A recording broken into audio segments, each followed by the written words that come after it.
चलिए तो सुबह चलिए नमस्कार दोस्तों। तो हम लोग स्टार्ट कर रहे थे और हम लोग देख रहे थे बंगाल विभाजन, लेकिन थोड़ा सा टेक्निकल समस्या के कारण थोड़ा सा ये हो गया था। तो हम लोग पुनः उस वीडियो को स्टार्ट करते हैं और स्टार्ट करते हैं एक नए टॉपिक के साथ। और टॉपिक हम लोग का आज का जो था वो था बंगाल विभाजन। तो चलिए हम लोग प्रारंभ करते हैं बंगाल विभाजन से और बारी बारी से चीजों को समझने का हम लोग प्रयास करते हैं कि पार्टीशन ऑफ बंगाल क्यों जरूरी था, क्यों किया गया था और बंगाल विभाजन कब हुआ था। 1905 की घटना है। चलिए इसी को बारी बारी से आज हम लोग देखने वाले हैं, लेकिन उससे पहले हम लोग जो इसकी ऐतिहासिक पृष्ठभूमि है उस ऐतिहासिक पृष्ठभूमि को जानने का प्रयास करते हैं कि वाय बंगाल को विभाजन करने के पीछे अंग्रेजों का क्या लक्ष्य रहा था, क्या उद्देश्य था और इस उद्देश्य की प्राप्ति के लिए अंग्रेजों ने क्या क्या प्रयास भी किए। उन चीजों को आज हम लोग देखने वाले हैं। तो आप सबको पता होना चाहिए। थोड़ा सा हम लोग पीछे जाते हैं, रिवर्स बैक जाते हैं, थोड़ा सा बैकग्राउंड को जानते हैं कि बंगाल के बारे में। उसके बाद हम लोग बंगाल के विभाजन के बारे में आते हैं। तो आपको पता होना चाहिए कि जनगणना सबसे पहली बार कब हुई थी। 1872 में भारत में जनगणना हुई थी। कब हुई थी? भारत में पहली बार जनगणना। भारत में जनगणना की शुरुआत कब हुई थी? जनगणना की शुरुआत फटाफट से बोलना, चूंकि इतना पोर्शन हम लोग करा दिए थे, लेकिन लाइट जाने के कारण जो है वो आपको क्या हुआ कि वीडियो डिलीट हो गया, जिस कारण से पुनः वीडियो हम लोग बना रहे हैं। तो भारत में जनगणना की जो शुरुआत हुई थी वो 1872 में शुरू हुई थी और शासनकाल किसका था? लॉर्ड मयो का। यानी लॉर्ड मयो के शासनकाल में जो पहली बार जनगणना की शुरुआत हुई थी। बताओ कोई दिक्कत नहीं। उसके बाद लेकिन नियमित जनगणना, ये नियमित जनगणना नहीं था, दशकीय जनगणना नहीं था, प्रत्येक 10 साल पर कराया जाना नहीं था। तो दशकीय जनगणना यानी कि नियमित जनगणना की जो शुरुआत हुई मानी जाती है वो 1881 ईस्वी में। कब? 1881 में। तो दशकीय जनगणना की जो शुरुआत हुई, दशकीय जनगणना, दशकीय का मतलब प्रत्येक 10 साल पर। तुम्हारे क्लास में पूछता है, ये बात जान लो।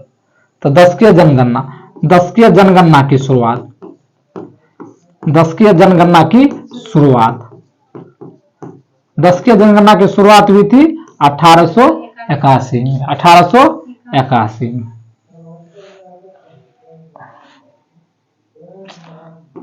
1881 में। बताओ कोई दिक्कत? और 1880 से लेके 1884 तक का शासनकाल किसका था? लॉर्ड रिपन का। याद करो, पढ़ाए थे ना। वही लॉर्ड रिपन जो वर्नाकुलर अफेयर्स एक्ट को रद्द किया था, लेकिन लागू कौन किया था? Lord Lipton. तो यही है, ये लॉर्ड रिपन का शासनकाल था। और लॉर्ड रिपन का शासनकाल कब से कब तक था सबको पता होना चाहिए। 1880 से लेके 1884 तक, और इसी के बीच में आता है 1881। तो 1881 मतलब सर नियमित जनगणना की जो शुरुआत हुई थी वो किसके समय में? लॉर्ड रिपन के समय में। अंतर स्पष्ट है? चलिए आगे आते हैं। इसके बाद 10 साल पर अब जनगणना होना है, प्रत्येक 10 साल पर जनगणना होना है। तो 81 में हुआ था, तो अब अगला बार कब होगा? 10 जोड़ दो, 91 में, 1891 में। फिर अगला साल कब होगा? 1901 में। 1901 में। तो 1901 की जो जनगणना होती है, 1901 की जो जनगणना होती है, तो जनगणना होने के बाद जो रिपोर्ट आता है, तो रिपोर्ट में क्या पता चलता है कि उस समय, रिपोर्ट के अनुसार से उस समय बंगाल की जो जनसंख्या थी, किसकी? बंगाल की जनसंख्या कितनी थी? जल्दी बताओ। 78 मिलियन। कितना? 78 मिलियन। 78 मिलियन, यानी इसको करोड़ में बदले तो 7.8 करोड़ की जनसंख्या उस समय थी। 1901 की बात है। तो सोचो कितना बड़ा संपन्न, कितना बड़ा प्रांत था बंगाल, कितना बड़ा राज रहा होगा बंगाल। तो इस बंगाल को तोड़ने के पीछे, इस बंगाल को विभाजित करने के पीछे अंग्रेजों का क्या उद्देश्य रहा होगा, उस उद्देश्य को जानने का हम लोग काम करते हैं। यहां दिख रहा है ना स्क्रीन को देखो। अच्छा, तो विभाजन का कारण हम लोग जानते हैं कि आखिर अंग्रेज जो है कि बंगाल को तोड़ने का प्रयास क्यों करता था और बंगाल विभाजन के पीछे इसका कारण क्या रहा होगा, उसको हम लोग देखने का प्रयास करते हैं। तो बंगाल विभाजन का कारण जानते हैं हम लोग।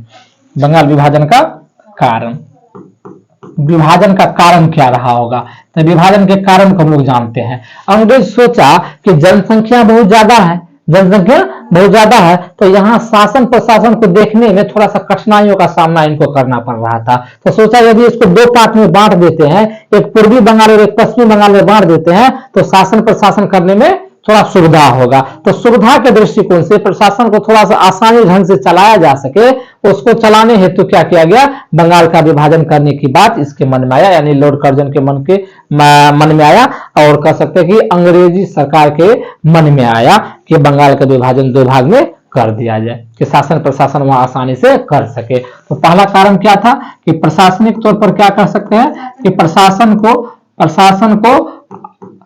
आसान बनाने के लिए, प्रशासन को जो चलाना था, शासन प्रशासन को देखने के लिए, शासन प्रशासन थोड़ा आसानी तरीके से कठिनाइयों का सामना न करना पड़े, उसके लिए आसान बनाने के लिए क्या किया गया, इसने सोचा कि बंगाल का विभाजन कर दिया जाए। लेकिन लोगों के मन में तो, लेकिन इनके मन में तो कुछ और बात था। कि तो लोग के सामने एक परोस दिया कि हम लोग इसीलिए अलग करना चाहते हैं, इसीलिए विभाजन करना चाहते हैं क्योंकि चूंकि बहुत बड़ा प्रांत है, जनसंख्या अधिक है, तो यहाँ शासन प्रशासन को देखने में थोड़ा सा मुश्किल हो रहा है। तो यदि बांट देंगे ना तो शासन प्रशासन को आसान कर सकते हैं हम लोग।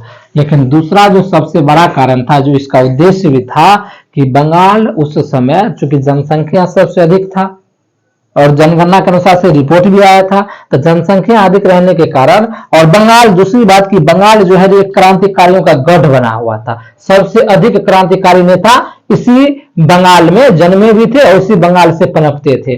जैसे आज के दौर में यदि बोलते हैं हम लोग पंजाब को बात करते हैं, तो चाहे हीरो हो, हीरोइन हो, सिंगर हो, गायक हो, गायिका हो, सबसे अधिक कहाँ मिलता है, पंजाब में। तो पंजाब को क्या कर सकते हैं कि फिल्मिस्तान का एक गढ़ बन गया, नहीं बन गया कि वहां से फिल्मिस्तान में सबसे अधिक लोग जा रहे हैं, तो वो गढ़ हो गया। जिस तरह से मान चलो अभी बोला जाता है कि सबसे अधिक पंजाबी कहाँ रहता है, कनाडा में रहता है, तो कनाडा को मिनी पंजाब भी कहा जाता है। क्या बोला जाता है, सबसे अधिक पंजाबी वहीं जाके बस गया है। तो यहाँ सबसे अधिक जो है क्रांतिकारियों का गढ़ था, सबसे अधिक क्रांतिकारी नेता कहाँ थे, बंगाल में। तो तुम ही बताओ, यहाँ सबसे अधिक नेता होगा तो राजनीति भी सबसे अधिक यहाँ होगा, अंग्रेजों के खिलाफ भी सबसे अधिक यही बात होगा। तो अंग्रेज के खिलाफ जो बात करेगा, सोच रहा है कि उसको यदि तोड़ देंगे तो मेरे खिलाफ कोई बात करेगा नहीं। यहाँ हिंदू मुस्लिम की संख्या सबसे अधिक थी, क्रांतिकारी गढ़ माना जाता था। कौन जी, बंगाल। तो क्रांतिकारी गढ़ को तोड़ने का प्रयास किया जा रहा था, किसके द्वारा, लॉर्ड कर्जन के द्वारा। तो दूसरा कारण, इसका उद्देश्य क्या था बंगाल विभाजन करने का, कि पहला तो देख ली कि प्रशासन को, शासन प्रशासन को चलाने में जो मुश्किल हो रहा था उसको आसान बनाने के लिए ये सोचा कि बंगाल का विभाजन कर देते हैं। दूसरा क्या सोचा कि ये क्रांतिकारियों का गढ़ है, ये क्रांतिकारियों का गढ़ है, तो इस क्रांतिकारी यदि बंगाल का विभाजन कर देते हैं तो जो क्रांतिकारी का गढ़ था, ये गढ़ क्या हो जाएगा, टूट जाएगा। क्रांतिकारी का गढ़ जो था ये टूट जाएगा, ये टूट जाएगा। किसने सोचा, लॉर्ड कर्जन के द्वारा टूट जाएगा। तो ये तो उद्देश्य था। दूसरा बात और क्या उद्देश्य रहा होगा, और उद्देश्य था कि चूंकि हिंदू और मुस्लिम की संख्या सबसे अधिक यही थी, इसी प्रांत में हिंदू और मुस्लिम की संख्या सबसे अधिक थी, तो हिंदू मुस्लिम एकता को भंग करने के लिए, हिंदू मुस्लिम में जो एकता की भावना पनपी हुई थी, उस एकता की भावना को तोड़ने के लिए बंगाल का विभाजन करने का प्रयास किया गया लॉर्ड कर्जन के द्वारा। यानी हिंदू मुस्लिम एकता को तोड़ने के लिए, हिंदू मुस्लिम एकता को तोड़ने के लिए, हिंदू मुस्लिम एकता को, किसको, हिंदू मुस्लिम एकता, हिंदू मुस्लिम एकता को तोड़ने के लिए, किसको, हिंदू मुस्लिम एकता को तोड़ने के लिए बंगाल विभाजन करने का प्रयास किया गया, तोड़ने के लिए। बताओ कोई दिक्कत। तब बंगाल विभाजन के पीछे क्या उद्देश्य अंग्रेजों का था, सबसे मुख्य उद्देश्य यही था कि क्रांतिकारी का जो गढ़ है वो गढ़ टूट जाएगा और हिंदू मुस्लिम एकता में भंग हम लोग ले आएंगे। और जैसे हिंदू मुस्लिम टूटा तो वैसे क्या हो गया, अब जो है वहां हम लोग राजनीति फूट डालो और शासन करो की नीति को वहां अपनाएंगे हम लोग। बताओ कोई दिक्कत, विभाजन का कारण हम लोग को अंतर स्पष्ट हो गया, कोई दिक्कत, ठीक है। तो अब सोच भी लिया तो कोई दिक्कत की बात नहीं है। और बंगाल को विभाजन करने का प्रयास भी किया गया, और प्रयास क्या करेगा, बंगाल विभाजन भी कर रहा है। और जैसे बंगाल विभाजन को सोचा, बंगाल विभाजन की बात जब सोची तो बंगाल को दो भागों में बांट दिया गया। बंगाल को कितने भागों में बांट दिया गया, दो भागों में बांट दिया गया, एक पूर्वी बंगाल और एक पश्चिमी बंगाल, एक पूर्वी बंगाल और एक पश्चिमी बंगाल, एक पूर्वी बंगाल और एक पश्चिमी बंगाल। लेकिन इससे पहले थोड़ा सा हम लोग समझ लेते हैं अंग्रेजों का ऐसा मानना था, अंग्रेज जब विभाजन करने लगे तो दो आधार पर बंगाल का विभाजन किए। कितने आधार पर? दो आधार पर विभाजन किए, एक तो भाषा के आधार पर और एक धर्म के आधार पर। विभाजन कितने आधार पर किए, थोड़ा सा यहां हम लोग समझ लेते हैं। विभाजन का जो आधार था, विभाजन का जो आधार था उस आधार को भी समझ लेते हैं। विभाजन का जो आधार था वो आधार क्या था? पहला था भाषा का आधार। कौन सा? भाषाई आधार पर। भाषाई आधार पर पहले विभाजन किया गया। अच्छा, भाषाई आधार पर जैसे विभाजन कर दिया, तो भाषाई आधार पर जैसे ही विभाजन कर दिया तो बंगाला भाषी जितने लोग बंगाली यानी कि बांग्ला बोलते थे, तो बांग्ला भाषी जो थे वो खुद अपने ही राज्य में अल्पसंख्यक बन गए। जैसे ही भाषाई आधार पर बंगाल का विभाजन किया गया तो बांग्ला भाषी जो थे, बांग्ला भाषी जो बांग्ला बोलते थे, बांग्ला भाषी स्वयं जो है बंगाल में अल्पसंख्यक बन गए। स्वयं बंगाल में अल्पसंख्यक, स्वयं बंगाल में क्या बन गए? बंगाल में अल्पसंख्यक। अल्पसंख्यक का मतलब कम संख्या में, इसको दिखाने का प्रयास किया गया। बताओ, मेरा राज्य, हम उस राज्य की मातृभाषा को बोल रहे हैं, अब मेरा ही संख्या कम करने का प्रयास किसके द्वारा किया गया? अंग्रेजों के द्वारा किया गया। क्योंकि बोला कि नहीं, अब जो बांग्ला भाषा बोलता है वो अलग हो जाओ, जो हिंदू बोलता है, हिंदी बोलता है अलग हो जाओ, जो अलग अलग भाषा बोलता है वो उड़िया बोलता है वो अलग हो जाओ। अब तो यानी कि भाषा के आधार पर भी तोड़ रहे हैं हम लोगों को, धर्म के आधार पर भी तोड़ेंगे, हिंदू और मुस्लिम के आधार पर तोड़ेंगे। तो हर तरीके से अंग्रेज फूट डालने की कोशिश कर रहा है भारतीयों में और तोड़ने की कोशिश कर रहा है। जैसे ही भाषा के आधार पर बांटने का प्रयास किया, बांग्ला भाषी स्वयं बंगाल में अल्पसंख्यक बन गए। स्वयं क्या बन गए? अल्पसंख्यक बन गए। आप बताओ, खुद तोड़ने का इसको प्रयास करने लगा कि बांग्ला भाषी को तोड़ने का प्रयास किया गया। और चूंकि उस समय बांग्ला भाषी जो बंगाल के भाषा को बोलने वाले लोग थे उसकी संख्या उस समय थी 1,70,00,000। कितना? 1,70,00,000। जबकि हिंदी और उड़िया भाषी बोलने वाले लोगों की संख्या थी लगभग 3,70,00,000। अब 2,70,00,000। कितना? 2,70,00,000। अब भाषाई आधार पर भी बांट दिया कि चलो जो हिंदी बोलता है, जो उड़िया बोलता है उसको अलग कर दो, और जो क्या कहते हैं बांग्ला बोलता है उसको अलग कर दो। और इस समय बांग्ला भाषी बोलने वालों की संख्या थी 1.70 करोड़। और उस समय और भाषा के आधार पर जो दूसरा बांटा गया, किसको किसको? एक तो जो हिंदी बोलता था प्लस उड़िया, क्या? उड़िया ये बोलता था, इसकी संख्या लगभग थी 2.70 करोड़। 2.70 करोड़। अब देख लो, पहला जो विभाजन का आधार बनाया, पहला विभाजन का आधार क्या था? भाषाई आधार। भाषा के आधार पर ही बांट दिया। अब मान चलो हम लोग मैथिली बोलते हैं, तो मैथिली भाषा के आधार पर जब बांट देंगे तो हम लोग तो चूंकि मिथिलांचल के मुख्य सदस्य हुए, हम ही लोग को बांट दिया, हम लोग को अल्पसंख्यक दिखा दिया कि तुम लोग बहुत कम हो, तुम लोग बहुत कम हो, और यहाँ हिंदी बोलने वाला सबसे अधिक है। इसका मतलब हिंदी बोलने वाले में और बांग्ला बोलने वाले में भी लड़ाई लगा रहा है। अच्छा, दूसरा धर्म के आधार पर बांट दिया। किसके आधार पर? धर्म। देखो कितना दिमाग अंग्रेज सब लगा रहा है। इसीलिए गांधी जी बोला, अंग्रेज के जाने के बाद भी गांधी जी बोला कि हमें अंग्रेजों से सीख लेनी चाहिए। बहुत कुछ सीखा जा सकता है अंग्रेज से, किस प्रकार से दिमाग लगा रहा है। और धर्म के आधार पर जैसे बांटा तो बंगाल को दो भाग में बांट दिया धर्म के आधार पर, एक तो पूर्वी बंगाल, एक पश्चिमी बंगाल। और पूर्वी बंगाल जो हुआ करता था इलाका, ये मुस्लिम बहुल इलाका हुआ करता था। मुस्लिम की संख्या यहाँ सबसे अधिक थी। मुस्लिम बहुल इलाका हुआ करता था, बहुल इलाका हुआ करता था। जबकि जो ये पश्चिम बंगाल है ये हिंदू बहुल इलाका था। हिंदू बहुल इलाका था। हिंदू बहुल इलाका था, यानी हिंदू की बहुलता सबसे अधिक थी, हिंदू की संख्या सबसे अधिक थी। तो ये क्या हो गया? हिंदू बहुल इलाका। बताओ, कोई दिक्कत? अंग्रेज बोला कि मुसलमान सबको बोला, मुस्लिम बहुल इलाका में आके अंग्रेज बोलता, लॉर्ड कर्जन बोलता कि जिस समय मुगल काल में तुमको जिस समय जितना इज्जत मिलता था, प्रतिष्ठा मिलता था, वही इज्जत हम तुमको देने वाले हैं। बोला हुजूर क्या करेंगे? देखो कैसे बांट रहा है मुसलमान को। बोला मुगल काल में जो तुमको इज्जत मिलता था ना, वही इज्जत हम भी तुमको देंगे। बोला कैसे? बोला ये जो पूर्वी बंगाल है ना, ये पूर्वी बंगाल की राजधानी बना देते हैं ढाका को। किसको? ढाका को।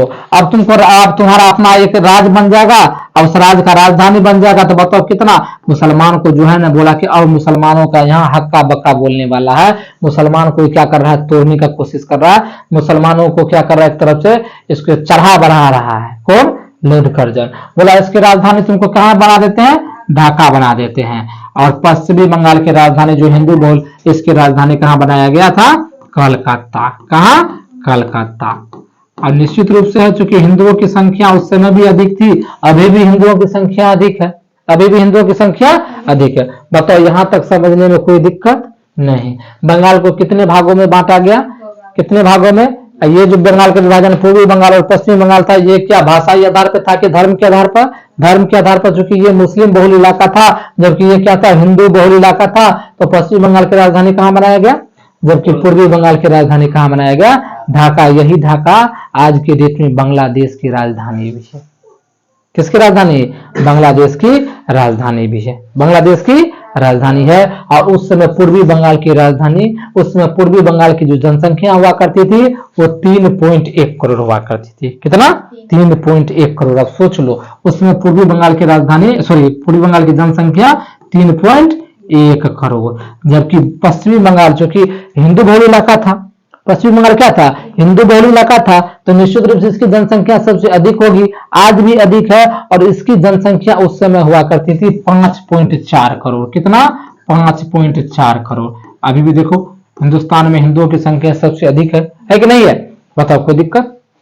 जिसमें टोटल बंगाल का, पश्चिम पूरे बंगाल का जनसंख्या था 5.4 करोड़।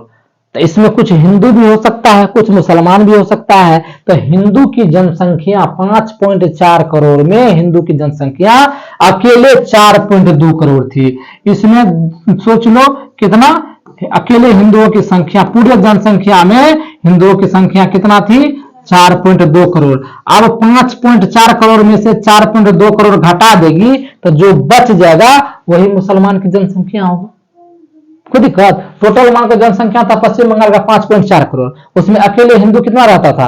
4.2 करोड़। तो 5.4 में से 4.2 तो हिंदू है, तो जो बच गया मुसलमान है, जो बच गया मुसलमान है। बताओ कोई दिक्कत? लेकिन ये क्षेत्र चूंकि क्या था?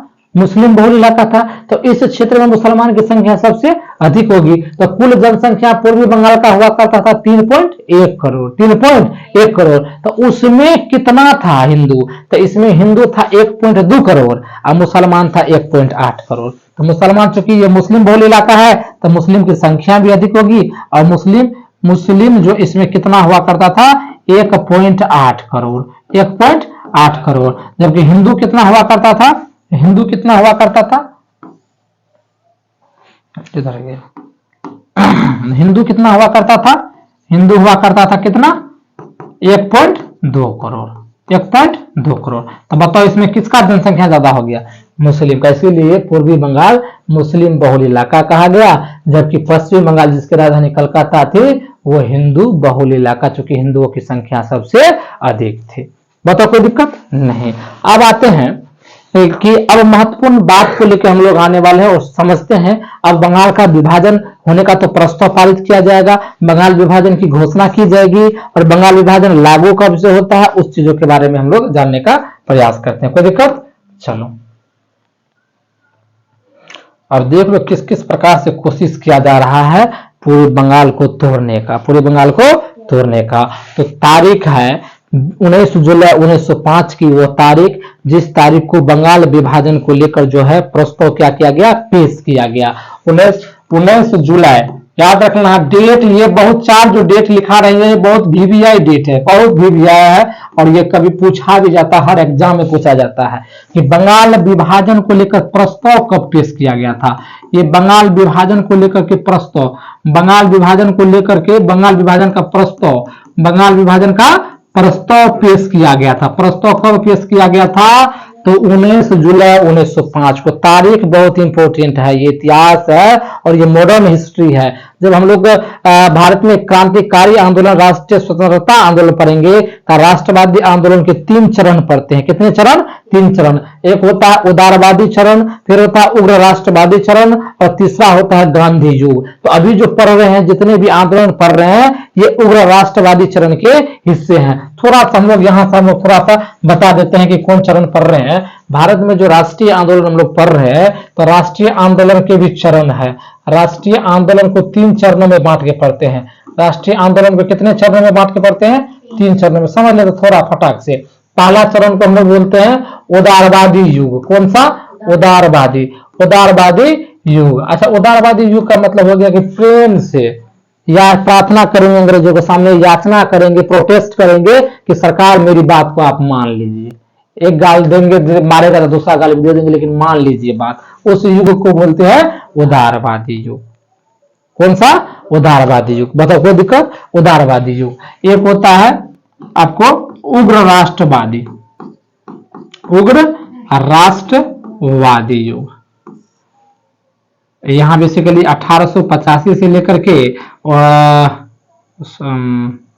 1905 तक की बात की जाती है। 5 नहीं, 1903 तक ही रखो। और यहाँ 1905 से लेकर के 1919 तक की बात को पढ़ा जाता है। इतना तक के शासनकाल को, इतना समय अवधि को, इस समय अवधि को उग्र राष्ट्रवादी युग कहते हैं। और तीसरा आता है गांधी युग। तीसरा कौन सा युग आता है? गांधी युग। और गांधी युग में 1919 से लेकर के 1947 तक के युग को गांधी युग बोलते हैं। 1905 से लेकर 1919 तक के युग को उग्र राष्ट्रवादी। और उग्र राष्ट्रवादी युग के प्रमुख नेताओं में नाम आता है लाल बाल पाल। लाल बाल पाल, लाल से लाला लाजपत राय, बाल से बाल गंगाधर तिलक, पाल से बिपिन चंद्र पाल। ये 3 प्रमुख नेता थे जो उग्र राष्ट्रवादी युग के प्रमुख नेताओं में, जिसका नाम शुमार है। और इसका समय क्या है? 1905 से लेकर 1919 तक। तो देखो 1905 में हो रहा है घटना, तो 1905 में हो रहा है तो किस चरण के? सेकंड चरण। और सेकंड चरण जो क्या है? उग्र राष्ट्रवादी चरण के आंदोलन को आज हम लोग देख रहे हैं। कोई दिक्कत? तो पूछा भी कभी कभी जा सकता है, ये जो बंगाल विभाजन हम लोग पढ़ रहे हैं, ये बंगाल विभाजन किस युग के एक आंदोलन थे? किस युग के आंदोलन थे? जल्दी बताओ, किस युग? उग्र राष्ट्रवादी युग के एक आंदोलन थे। उग्र राष्ट्रवादी युग के एक आंदोलन थे, पूछा जाता है। तो समझ में आ गया। लाल बाल पाल, लाला लाजपत राय, बिपिन चंद्र पाल और बाल गंगाधर तिलक इस युग के प्रमुख नेता थे। अरविंदो घोष का भी नाम आता है, तो सब हम लोग देखने वाले हैं। तो अब 19 जुलाई 1905 को बंगाल विभाजन का प्रस्ताव पेश कर दिया गया है। लेकिन 20 जुलाई, अगला तारीख 20 जुलाई 1905 को ये जो पेश किया गया ना, इसको अब पारित कर दिया जाएगा। क्या कर दिया जाएगा? हाँ, सेम बात, बंगाल विभाजन का प्रस्ताव जो पेश किया गया था उसको अब पारित कर दिया गया। क्या कर दिया गया? पारित कर दिया गया। और 7 अगस्त 1905, ये डेट तो भूलने वाला नहीं है और भूला भी नहीं जा सकता है। 7 अगस्त 1905 की घटना है।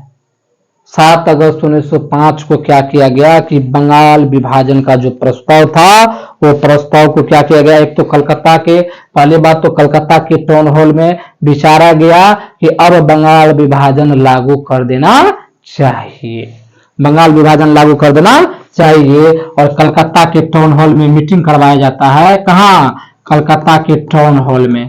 कलकत्ता के टाउन हॉल में मीटिंग करवाया जाता है। और बंगाल विभाजन को लेकर के इसके विरोध में जो है सुरेंद्रनाथ बनर्जी की अध्यक्षता में, सुरेंद्रनाथ बनर्जी किसकी अध्यक्षता में? सुरेंद्रनाथ बनर्जी की अध्यक्षता में कलकत्ता के टाउन हॉल में एक सभा का आयोजन किया जाता है, जिस सभा में यह घोषणा किया जाता है कि बंगाल विभाजन के खिलाफ हम लोग जो है स्वदेशी आंदोलन करेंगे, विदेशी सामान का बहिष्कार करेंगे, विदेशी सामान को जलाएंगे। हम लोग एक भी विदेशी सामान को इस्तेमाल करने वाले नहीं है। ये कब घोषणा किया जाता है? 7 अगस्त 1905 को। किसकी अध्यक्षता में? सुरेंद्रनाथ बनर्जी की अध्यक्षता में। कहां? तो कलकत्ता के टाउन हॉल में। कहां? कलकत्ता के टाउन हॉल में। और वह दिन अब आ रहा है जिस दिन से पूरे बंगाल विभाजन पूरे भारत में प्रभावी रूप से, कानूनी रूप से लागू हो जाता है। और वह दिन है 16 अक्टूबर 1905। बहुत बढ़िया डेट। और 16 अक्टूबर 1905 को बंगाल विभाजन पूरे भारत में लागू हो जाता है। बंगाल विभाजन पूरे भारत में लागू हो जाएगा, प्रभावी रूप से लागू, पूरे भारत में लागू। अब लोगों में गुस्सा आ गया कि बंगाल विभाजन हम लोग नहीं चाहते हैं और बंगाल विभाजन चाहिए भी नहीं हम लोगों को। हम लोग एक हैं, हम लोग की एकता को तोड़ने का प्रयास किया जा रहा है। तो बंगाल विभाजन पूरे भारत में अब लागू हो गया। तो रविंद्रनाथ टैगोर के आह्वान पर और रामेंद्र सर थे और एक रविंद्रनाथ टैगोर, दोनों के आह्वान पर क्या किया गया, इस दिन को जो है राष्ट्रीय शोक दिवस मनाने के लिए कहा गया। राष्ट्रीय शोक दिवस, राष्ट्रीय शोक दिवस किसके आह्वान पर, ये रविंद्रनाथ टैगोर और रामेंद्र के द्वारा ऐसा कहा गया। दूसरा किसके और क्या था, इसको राष्ट्रीय जन एकता दिवस, राष्ट्रीय जन एकता दिवस। जन एकता दिवस यानी हम लोग को बताना है कि हम लोग एक हैं, हम लोग को बंगाल का विभाजन नहीं चाहिए, हम लोग एक हैं। तो जन एकता दिवस मनाने का दिन भी चुना गया कि हम लोग। दूसरी बात, इसको रक्षाबंधन का दिवस भी मनाया गया, रक्षा बंधन दिवस भी इसी दिन मनाया गया। हिंदू मुस्लिम के कलाई पर और मुस्लिम हिंदू के कलाई पर राखी बांध करके इस दिन को रक्षाबंधन दिवस मनाने का घोषणा किया गया। और एक था मैत्री दिवस, इसी दिन को मैत्री दिवस मनाने की घोषणा किया गया। तो पूछा जाता है कि मैत्री दिवस कब, 16 अक्टूबर 1905 को। रक्षाबंधन दिवस कब, 16 अक्टूबर 1905 को। राष्ट्रीय जन एकता दिवस कब, 16 अक्टूबर 1905 को।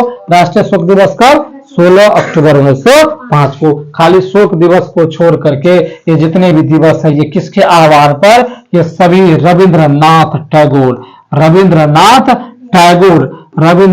टैगोर के आह्वान पर ये सभी दिवस मनाने की घोषणा की गई।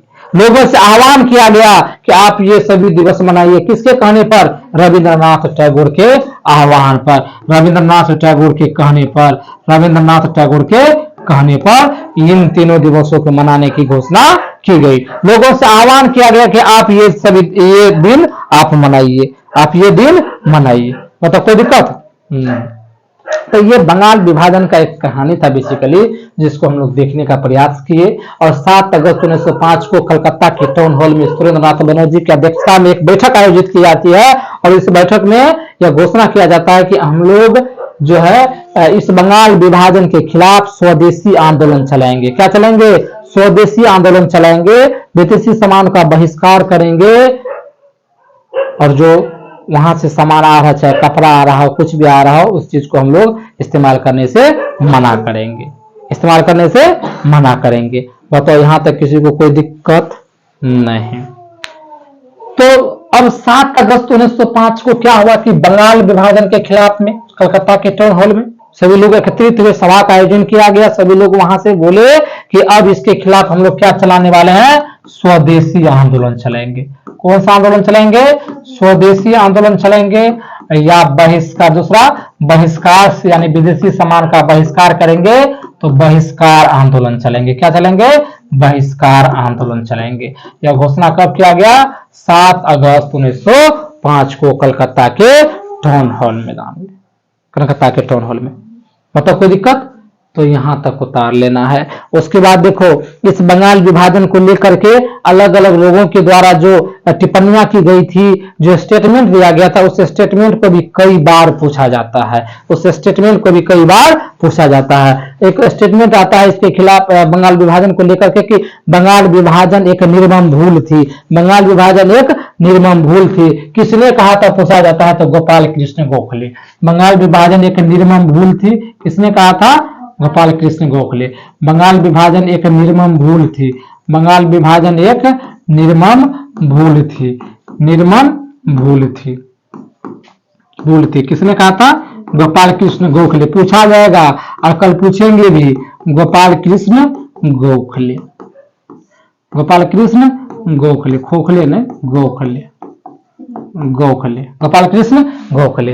बंगाल विभाजन को लेकर के क्या बताया गया कि बंगाल विभाजन एक निर्मम भूल थी, किसने बताया था, गोपाल कृष्ण गोखले। दूसरा बात बताया कि बंगाल का जो विभाजन था हमारे ऊपर बर्ज की तरह था, हमारे ऊपर बर्ज की तरह था, बंगाल विभाजन हमारे ऊपर बर्ज की तरह था। ये स्टेटमेंट किसने बोला था, ये भी पूछा जाता है। यही सुरेंद्रनाथ बनर्जी, यही सुरेंद्रनाथ बनर्जी, जिसकी अध्यक्षता में कलकत्ता के टाउन हॉल में एक सभा का आयोजन किया गया था, कि बोला कि बंगाल विभाजन हमारे ऊपर बर्ज की तरह, ठनका नहीं होता है, ठनका की तरह, बर्ज की तरह। किसने बोला था, सुरेंद्रनाथ बनर्जी। यानी कि बोला था कि बंगाल का जो विभाजन है हमारे ऊपर बर्ज की तरह है, हमारे ऊपर किसकी तरह है, बर्ज की तरह है, बर्ज की तरह है। किसने बोला था, सुरेंद्रनाथ सुरेंद्रनाथ बनर्जी, सुरेंद्रनाथ बनर्जी। बताओ कोई दिक्कत? सुरेंद्रनाथ बनर्जी। किसने बोला था? सुरेंद्रनाथ बनर्जी। जल्दी बताओ, बंगाल विभाजन एक निर्मम भूल थी, किसने बोला था? बंगाल विभाजन हमारे ऊपर बर्ज की तरह, किसने बोला था? हाँ। अब कोई और एक बोलते हैं कि बंगाल का जो विभाजन है ना, बंगाल का भारत का वास्तविक विभाजन जो है वो बंगाल के विभाजन के बाद ही होता है। भारत का जो वास्तविक विभाजन हुआ है, बोला कि भारत का जो वास्तविक में जो विभाजन है ना, ये विभाजन हमको आपको बंगाल विभाजन के बाद ही आपको देखने को मिलता है। ये किसने बोला था? महात्मा गांधी। किसने बोले थे?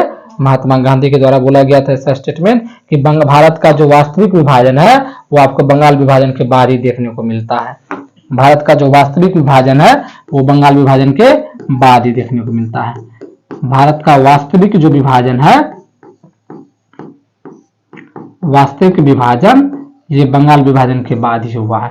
वास्तविक विभाजन बंगाल विभाजन के बाद हुआ। किसने बोला था? हाँ, महात्मा गांधी। बंगाल विभाजन के बाद हुआ, बंगाल विभाजन के बाद हुआ। किसने कहा था? महात्मा गांधी, महात्मा गांधी। तो बंगाल विभाजन को लेकर के अलग अलग लोगों के द्वारा अलग अलग प्रतिक्रियाएं दी जा रही थी, अलग अलग लोगों के द्वारा अलग अलग प्रतिक्रियाएं दी जा रही थी। गोपाल कृष्ण गोखले, बंगाल विभाजन एक निर्मम भूल थी, बंगाल विभाजन हमारे घाव पर नमक की तरह था, यही बोले थे। बंगाल विभाजन हमारे ऊपर हमारे घाव पर नमक की तरह, जिस तरह से घाव पर नमक डाल देते थे कितना दर्द होता है, उसी तरह से बंगाल विभाजन में भी दर्द हुआ था। ये किसके द्वारा बोला गया था? गोपाल कृष्ण गोखले कि बंगाल विभाजन हमारे घाव पर नमक की तरह है, यही भी बोले थे गोपाल कृष्ण गोखले। और बंगाल विभाजन एक निर्मम भूल थी, ये भी स्टेटमेंट इसी के द्वारा दिया गया है।